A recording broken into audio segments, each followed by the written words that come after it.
বন্দে মাতরমের 150 বছর পূর্তি উপলক্ষে ঝরিয়া শ্রীরামকৃষ্ণ বিদ্যাপীঠে আজ ভারতবর্ষ জুড়ে পালিত হল জাতীয় সঙ্গীত বন্দে মাতরমের 150তম বর্ষপূর্তি। প্রধানমন্ত্রী কার্যালয় থেকে প্রকাশিত এক সরকারি বিজ্ঞপ্তি অনুযায়ী 2025 সালকে বন্দে মাতরমের 150 বছর হিসেবে চিহ্নিত করা হয়েছে। বঙ্কিমচন্দ্র চট্টোপাধ্যায় রচিত এই ঐতিহাসিক সঙ্গীতটি প্রথম সৃষ্টি হয়েছিল 1875 সালের 7ই নভেম্বর অক্ষয় নবমীর শুভ উপলক্ষে।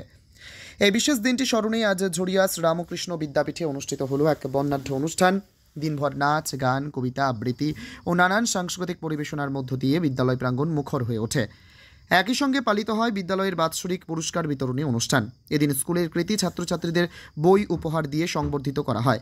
যারা এক শ্রেণী থেকে অন্য শ্রেণীতে উত্তীর্ণ হয়েছে এবং যারা খেলাধুলায় প্রথম, দ্বিতীয় ও তৃতীয় স্থান অর্জন করেছে তাদেরও পুরস্কার প্রদান করা হয়। বিদ্যালয় কর্তৃপক্ষের পক্ষ থেকে সকল ছাত্রছাত্রীদের জন্য মধ্যাহ্নভোজের বিশেষ আয়োজন করা হয়। সারাদিন জুড়ে আনন্দ উল্লাসে কাটে ঝরিয়া শ্রীরামকৃষ্ণ বিদ্যাপীঠের ছাত্রছাত্রীদের দিন। এই আনন্দঘন মুহূর্তের ঝলক ধরা পড়েছে ক্রাইম প্রেস বেঙ্গলের পর্দায়।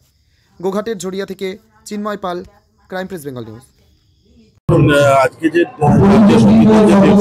উদযাপন সেটা পালন করেছেন এনারা, যেটা আমি শুনলাম, তখন আমি উপস্থিত হতে পারিনি আমার নিজস্ব কাজকর্মের জন্য।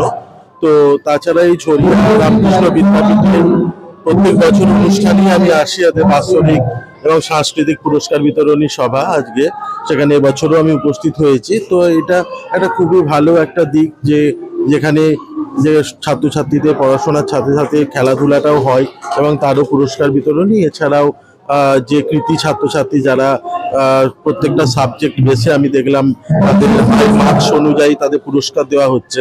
এটা একটা খুব ভালো বিষয়। এটা যদি আমার মনে হয় প্রত্যেকটা স্কুল করে তাহলে দেখা দেখিতে মানে অন্যান্য ছাত্রছাত্রীরা আরো এনকারেজ হবে এবং পড়াশোনাটা তাদের কম্পিটিশনটা বাড়বে। কারণ নর্মালি হিংসা থাকা মানুষের উচিত নয়, কিন্তু আমার মনে হয় পড়াশোনার ক্ষেত্রে যদি ছাত্রছাত্রীদের মনে হিংসা থাকে শুধুমাত্র পড়াশোনার জন্য, এইটা একটা ছাত্রছাত্রীকে অনেক ডেভেলপ করে। যে পুরস্কার পেল, আমিও যদি পাই পরের বছর, তাহলে আমি আগে পড়াশোনা ভালো করি।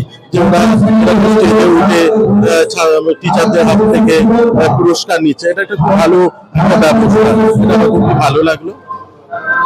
হ্যাঁ, প্রথমত বাৎসরিক সাংস্কৃতিক অনুষ্ঠান এবং ক্রীড়া প্রতিযোগিতাতে যারা কৃতিত্বের সঙ্গে পারফর্ম করেছে তাদেরকে পুরস্কার বিতরণী এই যুগ্ম যে সভা প্রতি বছরের ন্যায় 2025 শিক্ষাবর্ষেরও আজ ছিল সেই অনুষ্ঠান।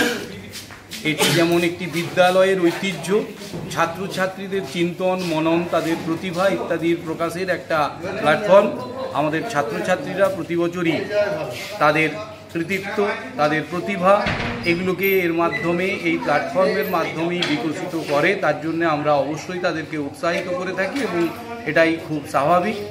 এবং এর মাধ্যমে আমরা দেখতে পাচ্ছি শুধু পড়াশোনা নয়, তার পাশাপাশি খেলাধুলা, শরীর চর্চা এবং বিভিন্ন সংস্কৃতি চর্চা এগুলি অবশ্যই পাঠ্যক্রমের অন্তর্ভুক্ত। এবং এখন যে হোলিস্টিক প্রোগ্রেস রিপোর্ট কার্ডের কথা বলা হয়েছে, সেই হোলিস্টিক প্রোগ্রেসেও এই একই কথা বলা হয়েছে। তাই ছাত্রছাত্রীরা আন্তরিকভাবে মুখিয়ে থাকে কখন এই অনুষ্ঠানটি হবে। এটি আজ সম্পন্ন হলো তাদের নিরলস প্রয়াসের মধ্য দিয়ে। আগামী দিনে তারা আরও ভালো কিছু করবে এই আশা আমরা রাখি। পাশাপাশি ভারত সরকার এবং পশ্চিমবঙ্গ সরকারের ডাকে আমাদের সাহিত্য সম্রাট বঙ্কিমচন্দ্রের লেখা যে বন্দে মাতরম, যা জাতীয় সঙ্গীত হিসাবে স্বীকৃত, সেটির 150 বছর পূর্তির ডাক দেওয়া হয়েছে। তাই আমাদের বিদ্যালয়েও সেটিকে অ্যাসেম্বলির মধ্য দিয়ে এবং জাতীয় পতাকা ওয়েভ করে আমরা জাতীয় পতাকাকে, জাতীয় সঙ্গীতকে সম্মাননা প্রদর্শন করেছি, যাতে করে 140 কোটি ভারতবাসীর সঙ্গে সঙ্গে আমরাও তার মধ্যে অন্তর্ভুক্ত হই এবং সাধারণ মানুষ, ছাত্রছাত্রী সবার মধ্যে দেশপ্রেম জাগরিত হয়। এই উদ্দেশ্য নিয়ে আমরা সমবেত হয়েছি, পালন করেছি। আশা করছি সেটি সফল হবে, এই আশা রাখছি। এর সঙ্গে আরেকটা কথা বলতেই হয় যে আমাদের বিদ্যালয়ে যেমন বিভিন্ন পুরস্কার বিতরণী সভাতে বিভিন্ন পুরস্কার দাতারা রয়েছেন, তার পাশাপাশি বাইরের উৎসাহী ব্যক্তির পাশাপাশি বর্তমান শিক্ষক শিক্ষিকা শিক্ষাকর্মী এবং প্রাক্তন শিক্ষক শিক্ষিকা শিক্ষাকর্মী